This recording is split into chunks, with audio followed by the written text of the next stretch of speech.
जी दोस्तों, ईरान और अमेरिका की जंग में यूक्रेन की भी एंट्री हो चुकी है। जैसे कि आपने सुना होगा कि कैस्पियन सी में यूक्रेन ने हमला किया ईरान के एक शिप पर। एक शिप ईरान का था और एक शिप रशिया का था। तो यूक्रेन ने उस पर हमला किया, जिसके बदले में फिर अब ईरान ने फिर कहा कि भाई हम भी रिटेलिएट करेंगे, हम भी यूक्रेन को इसका जवाब देंगे। तो बहुत से लोगों के जहनों में ये सवाल आ रहा था कि भाई यूक्रेन ने ऐसा क्यों किया। अब यूक्रेन का ये कहना था, पहली बात तो ये कि उनका ये कहना है कि जो ईरान सपोर्ट कर रहा है रशिया को यूक्रेन के ख़िलाफ़, जो उसको ड्रोन दे रहा है शाहिद ड्रोन, जिसकी वजह से बहुत ज़्यादा नुकसान हुआ यूक्रेन के अंदर, रशिया की तरफ से किया गया। तो इस वजह से यूक्रेन ने कहा कि हमने अटैक किया। और दूसरा ये कि यूक्रेन ने इसलिए भी अटैक किया क्योंकि रशिया मदद कर रहा था मिज़ाइलों से, बॉम्ब से ईरान की, ये यूक्रेन का कहना है। और इस शिप में बहुत सारा वेपन, बहुत सारे हथियार जा रहे थे ईरान के लिए, ताकि वो अमेरिका के ख़िलाफ़ और यूएई के ख़िलाफ़ और जो बाकी जो अरब कंट्रीज़ हैं उनके ख़िलाफ़ लड़ सके। तो ये यूक्रेन का दावा है। लेकिन दूसरी तरफ ईरान का कहना है कि ये कार्गो शिप था, इसमें किसी किस्म के वेपन नहीं थे। तो एक तरफ मैं तो ये कहूँगा कि हो सकता है इसमें वेपन्स हों, क्योंकि ऐसा ही होता है, जाहिर है कभी भी जो हथियार हैं वो बता कर नहीं लिए जाते, जंग के दौरान आ जाते हैं। इसी तरह कार्गो शिप में, कार्गो जहाज़ वगैरह में भी आ जाते हैं, जो एयरप्लेन होता है उसमें भी, तो ऐसा हो जाता है।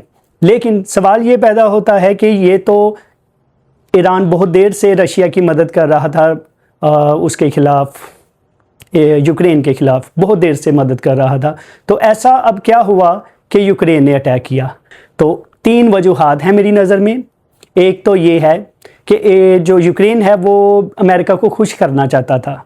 वो चाहता था कि अमेरिका देखे कि जी ये देखें, जो लोग आपसे जंग लड़ रहे हैं, हम उन पर अटैक कर रहे हैं, हम आपके जो इंटरेस्ट हैं वो उनको सेव कर रहे हैं, उनको प्रोटेक्ट कर रहे हैं, और आपका जो दुश्मन है ईरान, उसके ख़िलाफ़ देखें हमने भी हमला किया है। तो एक तो ये वजह है।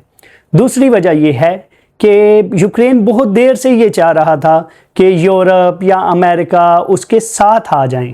साथ आने का मतलब ये है कि अपनी फ़ौज भेज दें या उसके साथ रशिया के ख़िलाफ़ जंग में शामिल हो जाएं।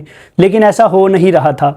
जो यूरोपियन कंट्रीज़ हैं, नेटो ममालिक हैं, उनमें अमेरिका भी शामिल है, वो भी सिर्फ ये कर रहे थे कि यूक्रेन को एड दे रहे थे, बहुत सारे वेपन्स दे रहे थे। तो अभी तक इसी तरह चल रहा था। अभी जो स्टॉर्म शैडो मिज़ाइल है यूके का, वो भी इसके पास है यूक्रेन के, और उन्होंने इसके ज़रिए बहुत सारे जो डीप इनसाइड रशिया, उन्होंने अंदर तक रशिया के अटैक किए, बहुत सारे जो ख़ास उनके टारगेट्स थे उन पर अटैक किए स्टॉर्म शैडो की वजह से। तो बहुत सारे ऐसे मिज़ाइल हैं, पैट्रियट जो डिफेंस सिस्टम है वो भी तैनात हैं, वो भी दिए गए, F-16 दिए गए। लेकिन यूरोप या नेटो इस जंग में शामिल नहीं हो रहा था, या अमेरिका उसके साथ नहीं आ रहा था।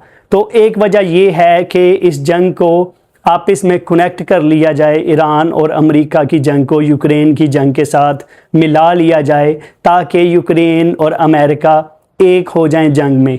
तो दूसरी वजह ये थी, ठीक है। और तीसरी वजह ये थी कि शाहिद ड्रोन तो काफ़ी देर पहले दिए थे ईरान ने रशिया को।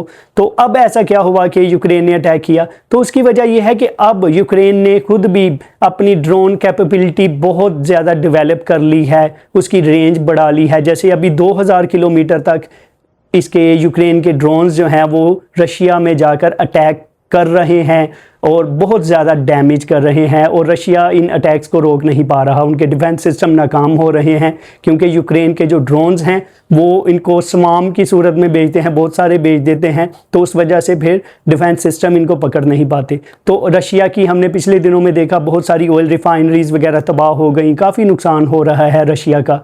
तो ये एक वजह है कि पहले यूक्रेन के पास इतना लॉन्ग रेंज जो उनकी काबिलियत नहीं थी, कैपेबिलिटी नहीं थी कि वो इतने दूर तक अटैक कर सकें। तो अभी ये है, उनको पता है कि हाँ ठीक है, ईरान हम पर हमला करेगा तो क्या फ़र्क पड़ेगा, रशिया तो पहले से हमला कर रहा है यूक्रेन पर, बहुत सारी वहाँ पे तबाही कर रहा है।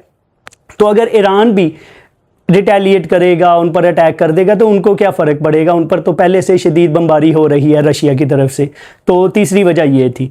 मेरी नज़र में ये 3 वजूहात हैं जिसकी वजह से यूक्रेन ने, ज़ेलेंस्की ने अब ये फ़ैसला किया कि हाँ ठीक है, हम ईरान से भी पंगा ले सकते हैं, क्योंकि उनको ये है कि हम अमेरिका को साथ मिला लें, इस जंग को एक बना लें।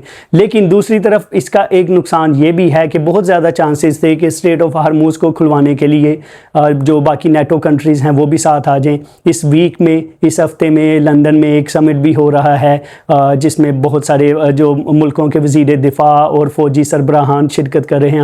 हमने अपनी पिछली वीडियो में भी इसके बारे में जिक्र किया। तो अब अगर वो भी सब आ जाते हैं तो नुकसान ये है कि एक आलमी जंग की सूरत हाल पैदा हो सकती है, क्योंकि हूथी जो हैं वो भी ईरान उनको सपोर्ट करता है, वो सऊदी अरब पर अटैक कर रहे हैं और ईरान पहले से गल्फ़ कंट्रीज़ पर अटैक कर रहा था। तो ये सारे अब मिलकर ऐसा हो सकता है कि रशिया और ईरान वो मिल जाएं और दूसरी तरफ बाकी कंट्रीज़ मिल जाएं। और अगर देखा जाए तो फिर पाकिस्तान को भी इसमें शामिल होना पड़ सकता है, क्योंकि सऊदी अरब को बचाने के लिए हूथीज़ के ख़िलाफ़ या किसी भी ताकत के ख़िलाफ़ जो सऊदी अरब पर हमला करेगी, पाकिस्तान दिफा करेगा। तो देखते हैं आने वाले दिनों में क्या सूरत हाल होती है। मैं इस पर गहरी नज़र रखे हुए हूँ।